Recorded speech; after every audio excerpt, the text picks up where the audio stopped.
السلام علیکم ناظرین، میں ہوں عثمان خان رومی اور یہ اسٹوڈیو ہے weekly round up with public کا، وہ پروگرام جس کے ذریعے آپ حاصل کر سکتے ہیں ہفتے بھر کے سیاسی حالات و واقعات کی درست آگہی۔ سب سے پہلے نظر ڈالیں گے ہفتے بھر کی ٹاپ سٹوریز پر۔ قوم کے لیے خوشخبری، فیٹف نے پاکستان کو گرے لسٹ سے نکال دیا۔ فیٹف کا 2 روزہ اجلاس پیرس میں ہوا جس میں پاکستان کا نام گرے لسٹ سے نکالنے کا جائزہ لیا گیا۔ اجلاس میں پاکستانی وفد کی قیادت وزیر مملکت برائے خارجہ امور ہنا ربانی کھر نے کی۔ اجلاس کے بعد باقاعدہ فیٹف نے پاکستان کو گرے لسٹ سے نکالنے کا اعلان کیا۔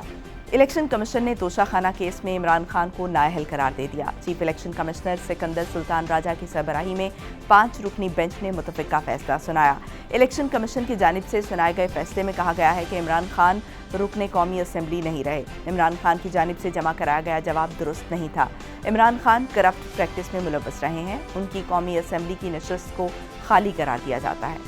عمران خان نے اسلام آباد ہائی کورٹ میں اپنی نااہلی کالعدم قرار دینے کی درخواست دائر کر دی۔ سماعت پیر 24 اکتوبر کو ہوگی۔ چیئرمین تحریک انصاف نے اپنی درخواست میں سیکریٹری الیکشن کمیشن، قومی اسمبلی کے اسپیکر اور سیکریٹری سمیت دیگر کو فریق بنایا گیا ہے۔ کراچی میں بلدیاتی انتخابات غیر معینہ مدت کے لیے ملتوی۔ الیکشن کمیشن کا کہنا تھا کہ سیکورٹی اہلکاروں کی عدم دستیابی کے باعث انتخابات ملتوی کیے گئے۔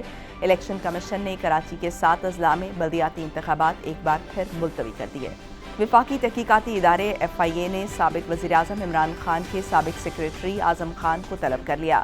ایف آئی اے نے اعظم خان کو 25 اکتوبر کو طلبی کے لیے نوٹس جاری کیا ہے جس میں انہیں دن 1 بجے ایف آئی اے کے دفتر میں پیش ہونے کی ہدایت کی گئی ہے۔ انٹر بینک میں گزشتہ ہفتے سے ڈالر کی بڑھتی قدر کو بالآخر بریک لگ ہی گئے۔ انٹر بینک میں 12 اکتوبر کو ڈالر کی قدر میں بڑھنے کا سلسلہ شروع ہوا تھا جس کے نتیجے میں 20 اکتوبر تک 2.87 روپے کا اضافہ ریکارڈ کیا گیا۔ 21 اکتوبر کو یہ تسلسل ٹوٹ گیا اور جمعے کو ڈالر کی قدر میں 11 پیسے کی کمی آ گئی۔ اور T20 ورلڈ کپ میں سپر 12 مرحلہ پاکستان ٹیم آج روایتی حریف بھارت کے خلاف میلبرن میں میچ کھیلے گی۔ ناظرین، ہفتے بھر کی سٹوریز آپ نے جانی۔ فیچر سٹوری یہ ہے کہ توشہ خانہ ریفرنس میں الیکشن کمیشن کا فیصلہ آ گیا ہے اور سابق وزیر اعظم عمران خان کو نااہل قرار دے دیا گیا ہے۔ آرٹیکل 63(1)(p) کے تحت نااہل کیا گیا ہے۔ 5 رکنی بینچ تھا جس نے یہ متفقہ فیصلہ سنایا اور فیصلہ سناتے وقت 4 اراکین موجود تھے کیونکہ ایک رکن جو ہیں بابر حسن بھروانہ وہ طبیعت خرابی کے باعث کمیشن کا حصہ نہیں تھے۔ فیصلہ سناتے وقت وہ وہاں پر موجود نہیں تھے۔ بہرحال جو فیصلہ آیا اس کے خلاف جو پی ٹی آئی کی قیادت ہے اس کی طرف سے لوگ کارکنان کو متحرک کیا گیا، سڑکوں پر نکلنے کا کہا گیا۔ بہت سے لوگ سڑکوں پر نکلے بھی، مختلف جگہوں پر ٹائر جلا کر بھی احتجاج کیا گیا، لیکن جو رپورٹ کیا گیا بعد میں وہ یہ تھا کہ کچھ بہت زیادہ بڑی تعداد میں لوگ نہیں نکلے، یہ دعویٰ کیا گیا۔ اور پھر رات کو تقریباً جو عمران خان صاحب ہیں انہوں نے بھی جو احتجاج کی کال تھی وہ واپس لے لی۔ ایک اہم ملاقات بھی اس کے پس پردہ جو محرکات ہیں ان میں یہ اہم سمجھی جا رہی ہے۔ اس تمام صورتحال پر بات کریں گے۔ ہمارے ساتھ اس وقت موجود ہیں سینئر تجزیہ کار عبدالقیوم صدیقی صاحب۔ عبدالقیوم صدیقی صاحب، بہت شکریہ آپ کے وقت کا۔ صدیقی صاحب، ہم جو یہ توشہ خانہ ریفرنس ہے، ایک اس کا قانونی سائڈ ہے اور ایک اس کی سیاسی سائڈ ہے، تو ہم بات کریں گے سیاسی جو پہلو ہیں اس پر کہ فیصلہ تو آ گیا لیکن فیصلے کے بعد جو عمران خان ہیں انہوں نے کال دی، پہلے لوگ باہر نکلے، اعلیٰ پی ٹی آئی کی اعلیٰ قیادت کی طرف سے کال دی گئی، لوگ سڑکوں پر باہر نکلے۔ کیا جو لوگ ہیں وہ زیادہ بڑی تعداد میں نہیں نکلے جس کی وجہ سے کال واپس لی گئی، یا جو ایک اہم ملاقات ہوئی جس کی بہت سی خبریں جو ہیں وہ آ رہی ہیں کہ ایک اہم ملاقات ہو رہی تھی جس کے بعد عمران خان صاحب جو ہیں وہ ان کی طرف سے یہ فیصلہ کیا گیا اور انہوں نے آ کے ایک ویڈیو بیان جاری کیا اور انہوں نے کہا کہ میں اس وقت جو ہے وہ ملک کو انتشار کی حالت میں نہیں رکھنا چاہتا، لوگوں کو جو ہے وہ واپس گھروں میں چلے جانا چاہیے، لانگ مارچ کی میں آپ کو کال جلد ہی دوں گا۔ ناظرین، انہی موضوعات پر بات کرنے کے لیے ہمارے ساتھ اس وقت موجود ہیں سینئر تجزیہ کار عبدالقیوم صدیقی صاحب۔ عبدالقیوم صدیقی صاحب، بہت شکریہ آپ کے وقت کا۔ صدیقی صاحب، ہم بات کریں کہ توشہ خانہ ریفرنس کی جو سیاسی سائڈ ہے، ایک کہ جو عمران خان کے بارے میں کہا جا سکتا کہ وہ نااہل نہیں ہو سکتا، 5 سال کے لیے نہیں ہو سکتا، 1 سال کے لیے، اگرچہ کہ ابھی مدت کا تعین نہیں ہوا اور سیشن کورٹ جو ہے اس میں ٹرائل ہونے کے بعد یہ فیصلہ کیا جائے گا کہ ان کی ڈسکوالیفیکیشن جو ہے وہ کتنے سال کی ہونی چاہیے۔ ایک قانونی فیصلہ آیا لیکن جو پی ٹی آئی ہے اس کی طرف سے جس طرح سے ری ایکشن دیا گیا، پہلے جو پی ٹی آئی کی قیادت ہے اس کی طرف سے کالز دی گئیں اور کہا گیا کہ لوگ باہر نکلیں اس کے خلاف، فیصلے کے خلاف۔ انہوں نے پہلے سے ہی الرٹ جاری کر دیا تھا کہ اگر فیصلہ جو ہے وہ خلاف آتا ہے تو لوگ سڑکوں پر آئیں، اور لوگوں نے نکلنا بھی شروع کر دیا۔ لیکن فوراً سے کیا ہوتا ہے کہ عمران خان صاحب آتے ہیں کچھ دیر میں اور لوگ سڑکوں پر آتے ہیں، آنا شروع ہوتے ہیں، اس کے بعد عمران خان صاحب آتے ہیں اور احتجاج کی کال جو ہے وہ اس کو واپس لے لیتے ہیں. وہ کہتے ہیں کہ ابھی جو ہے وہ میں انتشار نہیں چاہتا. اور اس کے پیچھے کچھ یہ بھی کہا جا رہا تھا کہ ایک آدھ میٹنگ بھی ہوئی ہے، ایک آدھ ملاقات، اہم ملاقات بھی ہوئی ہے، جس کی خبریں جو ہیں وہ دی جا رہی ہیں. اور یہ خدشہ بھی ظاہر کیا مطلب یہ بات کی جا رہی ہے کہ بھئی اس کے محرکات جو ہیں، یہ جو واپس لیا گیا ہے یہ فیصلہ، اس کے پیچھے وہ ایک اہم ملاقات بھی ہے. آپ کے پاس کیا خبریں ہیں اس حوالے سے؟ دیکھیں، ہم نے تو بہت پہلے جو ہے اس بات کو ڈسکلوز کر دیا تھا جب 1 ستمبر کو ایک ملاقات ہوئی تھی، ایک اہم ملاقات جو کہ آرمی چیف اور عمران خان صاحب کے درمیان ہوئی تھی. اور اس ملاقات جو کہ ایوان صدر میں ہوئی تھی، آپ کو یاد ہے اس کے بعد عمران خان صاحب نے ایک انٹرویو بھی دیا تھا کامران خان کو. پھر اس کے بعد صدر عارف الوی صاحب نے بھی ایک انٹرویو دیا تھا اور اس کے اندر ساری چیزیں ہوئی تھی. تو اس میں بڑے واضح طور کے اوپر ان کو یہ بتا دیا گیا تھا کہ ایک بات تو یہ کہ جو کچھ بھی ہوگا وہ آئین کے مطابق ہوگا. فوج سیاست میں کوئی کردار ادا نہیں کرے گی. تیسری بات جو تھی وہ بہت اہم تھی اور وہ یہ تھی کہ ریاست فساد جو ہے وہ بھی برداشت نہیں کرے گی. تو یہ چیزیں تو بہت پہلے سے جو ہے وہ کنوے کی جا چکی ہیں. اور دوسرا، ابھی عمران خان صاحب اگر آج اس احتجاج کے اوپر مقدمے جو ہیں، وہ ظاہر ہے کہ اگر آپ قانون توڑیں گے تو اس کے بعد مقدمات بنیں گے، اور مقدمات بنتے ہیں تو پھر آپ ایک مرتبہ پہلے تو آپ کہتے ہیں کہ جیل بھرو تحریک شروع کریں گے، لیکن قیادت جو ہے وہ ضمانتیں پہلے کروا رہی ہوتی ہے. تو یہ ان کی کنٹراڈکشنز ہیں، وہ سمجھ نہیں آتی ہیں. اور میرا خیال ہے وہ یہی ہے کہ احتجاج کا لیول شاید وہ نہیں تھا جو وہ ایکسپیکٹ کر رہے تھے. تو لہٰذا اس میں ہی آپ کے جانے جو وہ پلان کر رہے تھے یا جو وہ سمجھ رہے تھے کہ اتنے لوگ نکلیں گے، اور ان کی ایکسپیکٹیشن کے مطابق لوگ نہیں نکلے. تو لہٰذا ایک یو ٹرن کے تو وہ ماہر ہیں، اور پھر انہوں نے کہا کہ ٹھیک ہے آپ جو ہے اب واپس جائیں. اب یہ دیکھیں اس قسم کے احتجاج سے کیا ہوا. اس قسم کے احتجاج سے جو لوگ ہیں وہ زیادہ پریشان ہوئے. احتجاج ان کا حق ہے، بالکل کریں. 2 تو صوبائی حکومتیں ان کی اپنی ہیں، اور اسلام آباد کے اندر جو واقعات ہوئے وہ بھی آپ کے سامنے ہیں. تو میرا خیال ہے کہ خیریت اور عافیت اسی میں تھی. اور لیکن اسی بیک ڈراپ کے اندر جو ایک خبر چل رہی ہے کہ حکومت اور پی ٹی آئی کے مابین جو ہیں وہ مذاکرات کی کوئی داغ پہلے ڈل چکی ہے، اور اس کا اگلا سیشن بھی ہونے والا ہے. تو یہ ساری چیزیں جو ہیں وہ ہیں. تو اس کے بعد بہتر یہی تھا کہ کال واپس لے لی جاتی، بجائے اس کے کہ پتہ لگتا کہ ناکام ہو گیا احتجاج. اچھا، تو کیا لانگ مارچ ہونے کا اس سے بہتر وقت ہو سکتا تھا اگر لانگ مارچ ہونا ہے تو؟ دیکھیں، لانگ مارچ پہلے بات تو یہ ہے نا کہ ہونا ہے یا نہیں ہونا ہے. یہ بڑی ایک چیز ہے. عمران خان صاحب کہہ تو رہے ہیں کہ وہ کریں گے. یہ تو وہ 25 جولائی کو آئے تھے، اور پھر اس کے بعد انہوں نے کہا تھا کہ میں 1 ہفتے کے بعد دوبارہ آ رہا ہوں. وہ ہفتہ ابھی تک تو نہیں آیا. اس کے بعد وہ اپنی ایک کیمپیننگ شروع کی ہوئی تھی انہوں نے، وہ بائی الیکشنز کی اس میں، اور وہ سارا کچھ ہوا. لیکن اب یہ جو نئی صورتحال ڈیولپ ہوئی ہے، اب اس کے بعد جو ہے وہ زیادہ لیگل کمپلیکیشنز آ گئی ہیں. آپ دیکھیں کہ بدھ کو جو ہے وہ سپریم کورٹ آف پاکستان میں بھی وہ 25 مئی والا جو کیس ہے اس کے حوالے سے حکومت گئی، اور انہوں نے کہا کہ جناب یہ دیکھیں کیا کچھ ہوا تھا. تو عدالت کی طرف سے کہا گیا کہ آپ انتظامیہ کا کام ہے کہ لا اینڈ آرڈر کو کنٹرول کریں، آپ کریں. اور ہم نہیں چاہتے ہیں کہ اس قسم کی معاملات کے اندر عدالت پڑے جب تک کہ کچھ ہو نہیں جاتا. بالکل ٹھیک بھی بات ہے کہ پریزمپشن کے اوپر تو عدالت کوئی آرڈر جو ہے وہ اس قسم کا پاس نہیں کر سکتے. لیکن سپریم کورٹ آف پاکستان کے آرڈرز تو ان فیلڈ ہیں کہ آپ ریڈ زون میں نہیں آ سکتے، کوئی بھی نہیں آ سکتا. تو اور جلسے جلوس کے حوالے سے قوانین موجود ہیں، وہی قوانین جو عمران خان صاحب نے پی ڈی ایم کے ساتھ مل کے بنائے تھے، اور جو شرائط ان کی رکھی تھی ان کے جلسوں پر، وہ کہ وہ 25 مئی کے اپنے جو لانگ مارچ وہ کر کے آئے تھے اس پہ گارنٹی دینے کے لیے انہوں نے انکار کر دیا تھا. تو چیزیں تو بڑی واضح ہیں، واضح میسج ہے ریاست کی طرف سے بھی اور ایگزیکٹو کی طرف سے بھی کہ ٹھیک ہے، نیگوسیشنز کیجیے آپ. مذاکرات کے اندر جو بات ہوتی ہے میرا خیال ہے کہ وہی قابل عمل ہوگی. جتھا بندی سے اگر یہ میسج چلا گیا کہ حکومتیں الٹی جا سکتی ہیں تو پھر یہ تو جمہوریت کی کوئی جو ہے وہ جیت نہیں ہوگی. اور یہ ماضی میں بھی دیکھ لیں تو یہ کبھی نہیں ہوا کہ گورنمنٹ جو ہے کسی لانگ مارچ یا دھرنے کے نتیجے میں گئی ہو. یہ کبھی بھی کوئی پرائم منسٹر کو نہیں ہٹا سکے جتنی دفعہ بھی مطالبات کر کے یہ جو ہے وہ لانگ مارچ کے لیے گئے یا دھرنوں کے لیے گئے. اچھا یہ جو علی ظفر صاحب کہہ رہے ہیں کہ الیکشن کمیشن کا جو فیصلہ آیا اس پر کہ آپ کی جورسڈکشن نہیں ہے ڈسکوالیفیکیشن کی, اس سے وہ کیا کہنا چاہ رہے ہیں, کیا جورسڈکشن نہیں ہے؟ کیونکہ یہ تو الیکشن کمیشن ہی فیصلہ کرے گا. اگر آپ نے اس میں گوشواروں میں نہیں لکھا, اپنے تمام اثاثہ جات ڈکلیئر نہیں کیے, تو یہ الیکشن کمیشن کا یہ اختیار ہے کہ وہ آپ کو نااہل کر سکتا ہے, ڈسکوالیفائی کر سکتا ہے. جی ہاں بالکل. ایکچولی جو ہے وہ کچھ سپریم کورٹ کی ججمنٹس ہیں جس کے اندر 621F کے تحت نااہل قرار دیا گیا تھا کچھ لوگوں کو. تو اس پہ ایک سپریم کورٹ کی ججمنٹ تھی کہ یہ اختیار سماعت اس کے پاس نہیں ہے کسی کو نااہل قرار دینے کا. کچھ اس طرح کی انٹرپریٹیشن ہے. لیکن ہم یہ دیکھتے ہیں کہ اس کے بعد فیصل باوڈا کا کیس جو ہے وہ بھی ہوا ہے. اب یہ فیصل باوڈا کا کیس جو ہے وہ بھی سب جوڈیس ہے, اس کے اندر بھی یہی قانونی نقطہ جو ہے وہ وہاں پر موجود ہے, آلدو کہ اس میں تھوڑی سی چیزیں مختلف ہیں.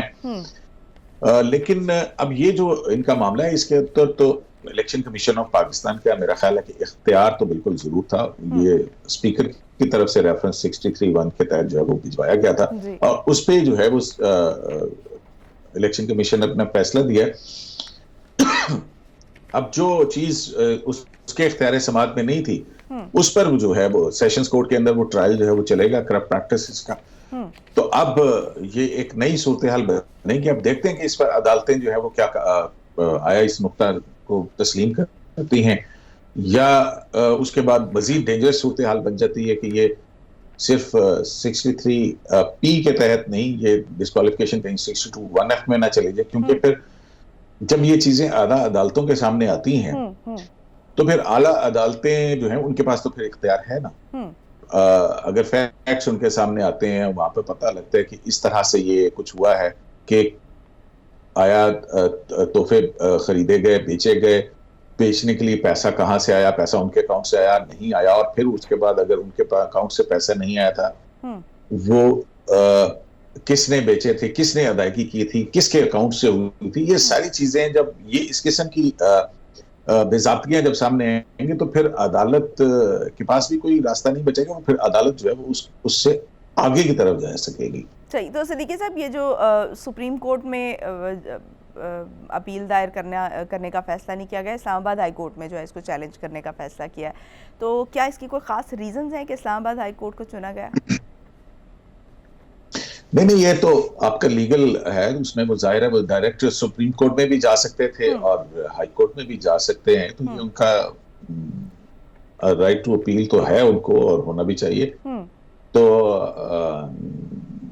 وہ زیادہ سے زیادہ لیگل فورم کے اوپر اس لڑائی کو لڑنا چاہتے ہیں نا, وہ اپنا ایک رائٹ ٹو اپیل جو ہے اس کو کسی طرح سے بھی ضائع نہیں کرنا چاہتے ہیں. تو اسی نظر اس کو ایک جو لیگل ریمیڈی ہے اس کو دیکھتے وہ اسلام آباد ہائی کورٹ گئے. وہ کسی بھی ہائی کورٹ میں جا سکتے کیونکہ الیکشن کمیشن آف پاکستان کو تو کسی بھی ہائی کورٹ کی جورسڈکشن کے اندر جو ہے اس کے فیصلے کو چیلنج کیا جا سکتا ہے. اچھا, تو یہ جو فیصلہ دیتے وقت جو 5 رکنی کمیشن تھا ان میں سے ایک صاحب موجود نہیں تھے, بھروانا صاحب موجود نہیں تھے بیماری کے باعث, 4 اراکین موجود تھے. اور اس وقت جو مطلب یہ بات کی جا رہی ہے کہ ایک شخص کے دستخط ہی نہیں ہے, اور اگرچہ کہ 4 لوگوں کے دستخط ہیں, ایک جو ہے وہ ایک آدھ دن میں شاید بعد میں جب ٹھیک ہوں گے تو وہ اس کو دستخط کر دیں گے. لیکن پی ٹی آئی کو کہیں نہ کہیں تو ایک ایج مل گیا یا ایک ایشو مل گیا یا ایک کہیں نہ کہیں آپشن مل گیا اس پر بات کرنے کے لیے یا اس کو کہیں نہ کہیں اپنے حق کے لیے استعمال کرنے کے لیے. تو آپ کیا سمجھتے ہیں کہ اس کا کہیں نہ کہیں جو ہے وہ عام لوگوں میں جو امپیکٹ جائے گا وہ پی ٹی آئی کے حق میں جائے گا؟ کیونکہ کوئی موقع نہیں چھوڑتی پی ٹی آئی. نہیں, چھوڑنا بھی نہیں چاہیے. سیاسی طور کے اوپر ان کو ہر وہ نقطہ جو ان کی فیور کے اندر جائے اس کو استعمال کرنا چاہیے. لیکن ہم نے دیکھنا یہ ہے کہ یہاں پلس پوائنٹ ہے یا نیگیٹو پوائنٹ ہے, یہ تو ایک ڈیبیٹیبل چیز ہے.